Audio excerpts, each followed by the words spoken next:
श्री हरिवंश, श्री राधा वल्लभ, श्री हरिवंश। एक बहुत महत्वपूर्ण प्रश्न है एक साधक का। साधक पूछ रहे हैं कि मेरा पहले झुकाव भगवान श्री कृष्ण की ओर बहुत था, किंतु मैं जब से वृंदावन वास करने लगा हूँ तो मेरा झुकाव श्री राधा रानी की ओर हो रहा है। ये क्या है, इस पर थोड़ा सा प्रकाश डालिए। आज इसी विषय में चर्चा होगी कि भगवान श्री कृष्ण की अहेतु की कृपा जब प्राप्त हो जाती है तो हमें क्या वरदान प्राप्त होता है, हमें क्या सबसे बड़ा फल प्राप्त होता है। आज इसी विषय पर चर्चा होगी। तो पूज्य गुरुदेव संत महात्मा हमारे कहते हैं, ये श्री कृष्ण कृपा का फल है कि लाल रंगीलो गाइए, ताते प्रीति रंगीली पाइए। जो आपके मन में आया कि श्री राधा रानी के चरणों में प्रियता हमारे हृदय में उदित हो रही है, ये श्री लाल जो की कृपा का प्रमाण है। श्री कृष्ण ने आप पर अहेतु की कृपा कर दी है। श्री लाल जो महाराज जिस पर द्रवित हो जाते हैं उसे अपना प्राण धन श्री राधा किशोरी जी के चरणों का प्रेम दे देते हैं। यही प्रेम बहुत दुर्लभ है। श्री राधा रानी कौन है? श्री राधा रानी श्री कृष्ण के हृदय में वास करने वाला वह दिव्य प्रेम है, वह महाभाव स्थिति है जिसका मूर्तिमान रूप श्री राधा रानी ही है। प्रेम भगवान श्री कृष्ण के हृदय में वास करता है। ये जो दिव्य प्रेम वास करता है वो श्री राधा रानी ही है और कोई नहीं है। श्री राधा रानी और श्री कृष्ण दो नहीं है, एक ही हैं। एक प्राण दो देह हैं, एक रस दो रस में खेल रहे हैं। प्रेम के खिलौना है दोनों, और दो रूप को धारण करके अनेक क्रियाएं कर रहे हैं, अनेक लीलाएं कर रहे हैं। तो हमें श्री राधा रानी के चरणों की प्रीति प्राप्त करने के लिए भगवान श्री कृष्ण से अहेतु की प्रेम करना पड़ेगा, अनन्य प्रेम करना पड़ेगा। अहेतु की ना कहा जाए, अनन्य कहा जाए। अनन्यता का अर्थ यह है, भगवान ने गीता में कहा है अनन्यता के संबंध में, सर्वधर्मान परित्यज्य मामेकम शरणं व्रज अहम तं सर्व पापे मोक्षयामि मा शुचा। सभी धर्म को छोड़कर केवल मेरी शरण हो जा और मुझसे प्यार करने लग जा। सभी ममता आसक्ति को छोड़कर मेरे आसक्त हो जा। मेरा जब तू अनन्य हो जाएगा तो मैं तेरा योगक्षेम वहन करूंगा। तुझे जो प्राप्त है वो मैं, जो प्राप्त नहीं है वो मैं तुझे दूंगा, और जो प्राप्त है उसकी मैं रक्षा करूंगा। ये भगवान के वचन है। यहाँ अनन्यता की बात भगवान कहते हैं। अनन्यता अर्थात कहीं अन्य जगह कोई किसी प्रकार की इच्छा, आसक्ति, ममता, कोई चाह ना रह जाए। एकमात्र इच्छा, एकमात्र चाह भगवान श्री कृष्ण के चरणों में रह जाए। तो भगवान श्री कृष्ण के प्रति जब आपकी प्रेमा भक्ति बढ़ती है, प्रेमा भक्ति में कामना युक्त भक्ति नहीं होती, अर्थात निष्काम प्रेम भक्ति।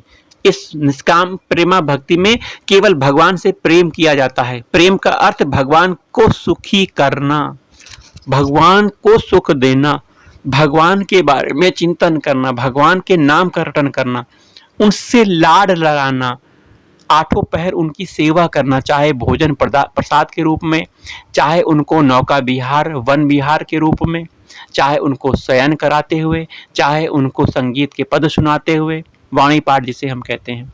तो इस तरह भगवान से जब प्रेम करने लग जाओगे तो भगवान बहुत प्रसन्न होंगे और भगवान अपने हृदय का प्रेम श्री राधा रानी के चरणों की रति आपको प्रदान करेंगे, उनकी तरफ उन्मुख कर देंगे।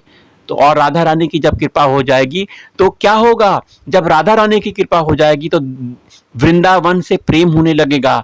रसिक संत महात्माओं की चरणों के शरण में हम लोग पहुंच जाएंगे, उनके श्री चरणों के दर्शन प्राप्त करेंगे। किसके? रसिक संत महात्मा। इन रसिक संत महात्माओं का प्रभाव ऐसा होता है, इन रसिक संत महात्माओं का प्रभाव ऐसा होता है कि श्यामा श्याम नवल किशोर नवल किशोरी के श्री चरणों की दास्ता हमें प्राप्त हो जाती है, श्री राधा रानी के चरणों की दास्ता प्राप्त हो जाती है इन रसिक संत महात्माओं की कृपा से। इन रसिक संत महात्माओं की कृपा से वृंदावन से प्यार होने लग जाता है, वृंदावन अपना घर लगने लग जाता है। तो ये राधा रानी की कृपा से तो हुआ कि रसिक संत महात्माओं की शरण में हम पहुंच गए, हम वृंदावन धाम की शरण में पहुंच गए, हम रज रानी के शरण में पहुंच गए। और हमें प्राप्त क्या हो रहा है? यही श्यामा श्याम प्राप्त हो रहे हैं। राधा सहचरी भाव से हम युगल सरकार की सेवा करने का अधिकार प्राप्त कर ले रहे हैं। ये होती है भगवान श्री कृष्ण की कृपा।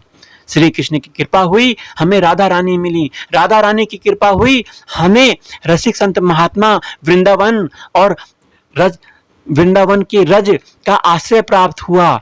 हमें इसके प्रभाव से, रसिक संत महात्माओं के प्रभाव से, वृंदावन के प्रभाव से श्री युगल सरकार की सेवा का अवसर हमें मिला, हमें सहचरी भाव प्राप्त हुआ। इस तरह हम युगल उपासना, युगल रस उपासना की प्राप्ति कर सकते हैं। कैसे? भगवान की अहेतु की कृपा से। अब ये बात मानिए कि आप जो भी साधन कर रहे हो उससे भगवान की प्राप्ति नहीं हो सकती, कभी नहीं हो सकती। साधन से भगवान की प्राप्ति नहीं, केवल भगवान की कृपा से, अहेतु की कृपा से भगवान की प्राप्ति होती है। ये बात याद रखना चाहिए हमेशा। हर चीज में भगवान की कृपा को देखिए ना। आपको यह मनुष्य देह प्राप्त हुआ है, यह मनुष्य देह बहुत दुर्लभ कृपा से ही प्राप्त हुआ है। बिना भगवान की कृपा से मनुष्य देह नहीं मिलता। इस मनुष्य देह की विशेषता कि भगवान की सबसे बड़ा पद जो सहचरी भाव का पद है, गोपी भाव का पद है, दास्य भाव का पद है, ये सब पद हम प्राप्त कर सकते हैं इस मनुष्य देह को प्राप्त करने के बाद। दुर्लभ मनुष्य देह है। भगवत प्राप्ति इस मनुष्य देह का लक्ष्य है। भगवत प्रेम प्राप्त करना लक्ष्य है। हम अपने लक्ष्य से भटके हुए हैं क्योंकि शरीर भाव को, हम शरीर भोग भाव को अपना माने हुए हैं। ये शरीर के जो रिश्तेदार नातेदार हैं उनको अपना माने हुए हैं। उन्हें भगवत स्वरूप न मानकर उन्हें अपना हमेशा का साथी माने हुए हैं। 7 जन्मों का, पता नहीं कितने जन्मों का साथी माने हुए हैं, जबकि ऐसा नहीं है। शरीर भी एक दिन छूटेगा, ये रिश्ते नातेदार सब छूटेंगे। सब में भगवान की भावना करते हुए वही व्यवहार करो जो इस समय तुम कर रहे हो। लेकिन अपने मति को थोड़ा मोड़ो, तो अपनी बुद्धि विवेक का प्रयोग करो। सब में भगवान का वास है, सब में भगवान का प्रेम, भगवान का वास समझ के भगवान के स्वरूप सब में वही भावना करो जो तुम कर रहे हो। परंतु ममता, आसक्ति, प्रेम ये सब भगवान के चरणों में ही करो। यही अनन्यता है। भगवान की कृपा यही ऐसे ही मिलती है। जब भगवान की शरण में जो हो जाता है, उनके आश्रित हो जाता है, तब भगवान की कृपा बरसती है। तो हमें भगवान का प्रेम प्राप्त करना और श्री कृष्ण की कृपा प्राप्त करने के लिए क्या करना चाहिए?